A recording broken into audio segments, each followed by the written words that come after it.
So the Commanders have a game in 2 days. It's a game day on Thursday. Mm-hmm. Are you recalibrating your expectations for this team? Are you getting upset when the Commanders lose because they've got the playoffs to play for at this point? They're wildly surpassing everybody's expectations. Jaden's been better than expected, better than you could have hoped for as a rookie. So as a Commanders fan, are you like living and dying with this team now more because they're actually in playoff contention at 7-3 with a massive NFC East game looming in just 2 days? 800-636-1067 is the number on the MGM National Harbor listener lines. I would say I'm more emotionally invested in this team than I have been in years. Yeah. I'm still trying to balance reasonable expectations. Right. So I'm not devastated like when they lost on Sunday, but I am like annoyed and kind of frustrated. Right. And I'm cheering and I'm like every once in a while I like smack the ottoman or something. So yeah, I'm more emotionally invested than ever. Well, the players certainly are too. And here's head coach Dan Quinn talking about their reaction to the loss to the Steelers this past weekend. Yeah, I think it is a hard turnaround, John, but this team is they'll be itching to play. I can promise you that. You have that taste where you're just mad, honestly. This team, I don't know if I've seen a team have as much fun together. So that connection, like they've captured the part, John, of like you got to work really hard and you got to go absolutely, go for it in the biggest way, but they can also like joy hard too. Yeah, I think they're responding. That's the important part. And so seeing that part begin already last night, Sam, I thought that was a good sign to know that, they're mad. And like this game getting here this week can't get here quick enough. So every once in a while, that short week's not such a bad thing. We'll be on a plane here and by Wednesday and get to go battle again in a really tough, good environment against an excellent team. So that'll get your attention and response awful quick. And it sounds like Sam Cosmi gave a quote, I'm paraphrasing, where he's like, I hope the Eagles are ready because there's going to be a pissed off bunch ready to take them on Thursday night.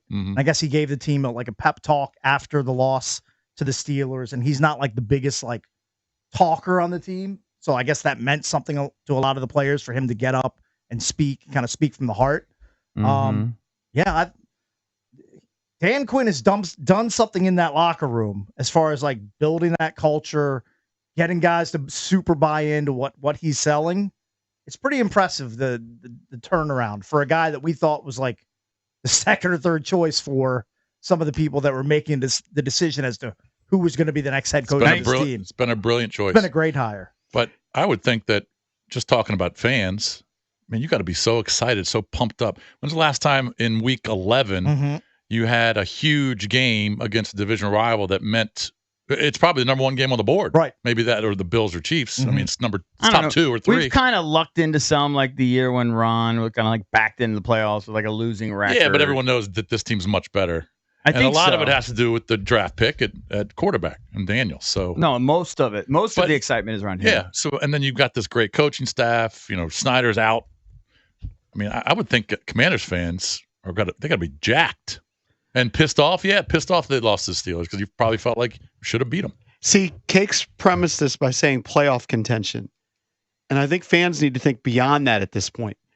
Yes, if you go big picture, just improving was all you wanted to do this year and find your quarterback. That question's been asked and answered. They've got their quarterback. Not according to Dreb. He didn't know yet. No, he says they have their quarterback. He just doesn't want to give him elite status. He doesn't want to overpraise him. Oh, okay. Reasonable. He's only played 10 games. All right. You're putting him in the Hall of Fame already. No, I never put him in the Hall. Well, maybe. Eventually. I think eventually. Well, you said greatest of generation. I think Hall of generation. Yeah, so I guess so. Commander's Ring of Honor. That's just that's a given. He's already in. They just give him his spot. EB shares a football brain with Cakes. I share one with Mike Tomlin. But I think that expectations for fans should be you can contend with anybody. Like, I do think the Lions are the class of the NFC. I've been saying this for a couple weeks. But beyond that, who else in the NFC is that scary? Maybe the Eagles will prove to be that team. Yeah, let's see what happens. happens. If they smash Washington and then you would look at what they've done. That would be 6 wins in a row for them. Mm-hmm. Then maybe you would put the Eagles a cut above. But right now, I put the Commanders in the class with everybody else that's in playoff contention except for the Lions. Like, I think the Lions are the favorite. And so I think you got to start thinking, hey, this team could go on a run in the playoffs. Maybe. I think that I would probably still give the nod to the Eagles, though, like slightly better than us, just because they have a little bit more talent. It's a little more pedigree there. But that's no slight against us. We're definitely playoff contenders, legit playoff contenders, and can win a game or two. And you should be beyond the moral victory thing. Like it. Yeah, I agree. I mean, it wasn't a disastrous loss, but you shouldn't chalk it up as like a win losing to the Steelers. No, it was too bad, but it didn't. But to me, it just proved, like, kind of like what Charles Davis said, it kind of elevated us. Like, in my mind, it was like, wow, we didn't even play that great, and we lost by 1. And if it weren't for a spot or a drop pass or two, I mean, we win that game. So I actually so I don't look at it as a moral victory, but it did. I was like, wow, we can hang. Yeah, I think that game plus the Ravens game shows you're a good team. How good? Yeah, remains to be seen. But you're a good team that has a very good quarterback. And I will say, even though what did we get up? 28 points last week. Mm-hmm. I've been impressed that the defense has gotten a little bit better, man. They've improved. They're not the worst in the league, especially getting after the quarterback. Yeah. And then adding Lattimore. Fowler, what a revelation he's been. Adding Lattimore is going to elevate you. I agree. Help is on the way. Hopefully Thursday night. I doubt Thursday, but I think in 10 days or whenever that is, I think he'll be back. Against the poopy teams? Well, I just think that for the run. They want him for the run. Yeah. They don't want to risk aggravating anything. Well, yeah, you just go, hey, say CeeDee Lamb over there? Right. That's you, Marshawn. Mm-hmm. That's your guy. Now, here's That's the your question, assignment. Who's going to guard, like, assuming Lattimore doesn't come back, who's going to guard A.J. Brown? St. Just. I guess St. Just. I mean, he's Sanders. I don't know if maybe he's kind of tiny. He is, but he's not as tiny as Forbes. He's not as tiny as Forbes. It's not that big of a mismatch, but it's a mismatch. Don't they move those guys around? Yeah, I think they shift them all over the offense. Yeah. So Sanders still's a better corner, in my opinion. All right, let's go to the phones here. See what people think. 800-636-1067. Let's go to Don in Ashburn. Hey, Don, what's up, man? Hey, what's up, fellas? Hey, Don. Hey, buddy. So, I mean, yeah, I watch every week. I mean, even back when we were just god awful. And every Sunday now I'm waking up, jacked up, can't wait to watch the team play, where before it was just waking up to watch football. And, it gets under my skin when they lose because, the competitive juices are back in there.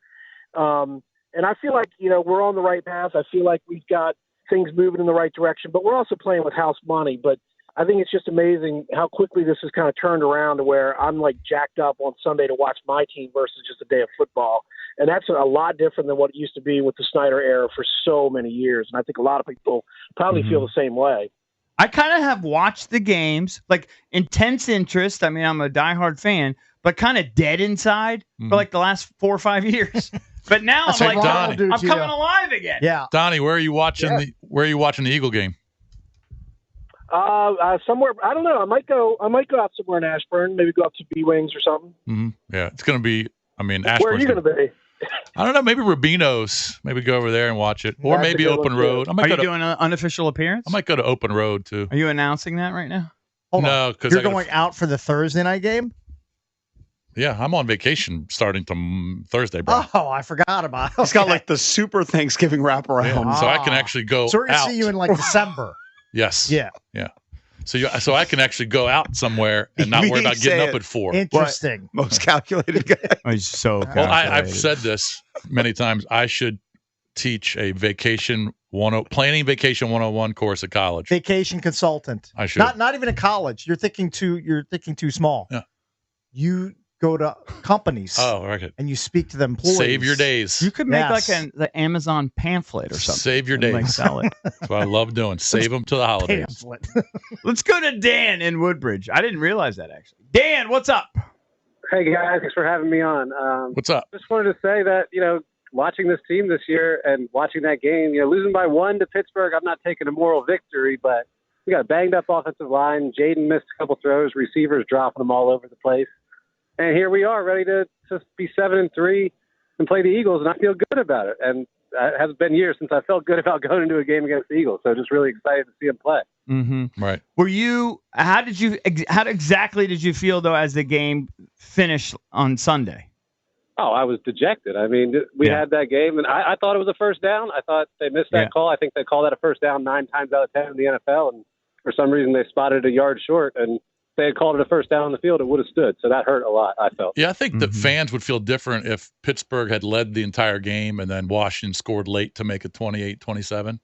But to have that lead and then have Pittsburgh take the lead on the Williams touchdown, I mean, that's where Commanders fans go, you know what? We should have won the game. It was a gut punch way to lose the game. Right. I mean, the moon ball from, I mean, you're not surprised that Russ Wilson does that.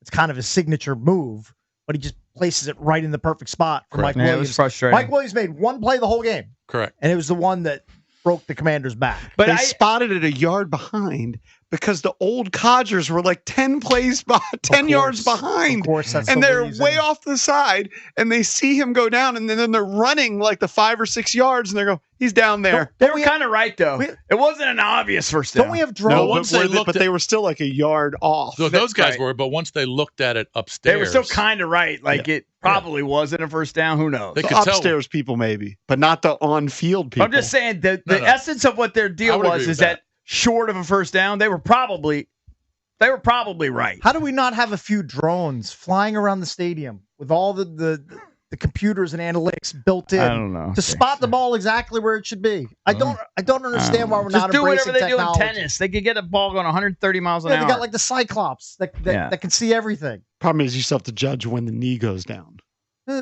The drone can do it, or because the ball can the move. robot umpire can do it. Like Ertz stuck his arm out. You know what? Get one of Elon Musk's Tesla robots and have him go. You know what? They spotted exactly where it should be. They should consult Elon. He'd figure it out. You think he can't He'd figure it out in 20 minutes? He could have a rocket come down from outer space and dock onto like a launching pad. Unreal. You think he couldn't figure out where to spot a football in 2024? I'm telling you, I've watched that play. Take a look at the referee. I've seen it 100 times. Who's on the top side? Of course, I've seen it. He's way off. He's at least 6 yards behind the play. But once they went upstairs, it didn't matter where he marked it. Yes, I understand that.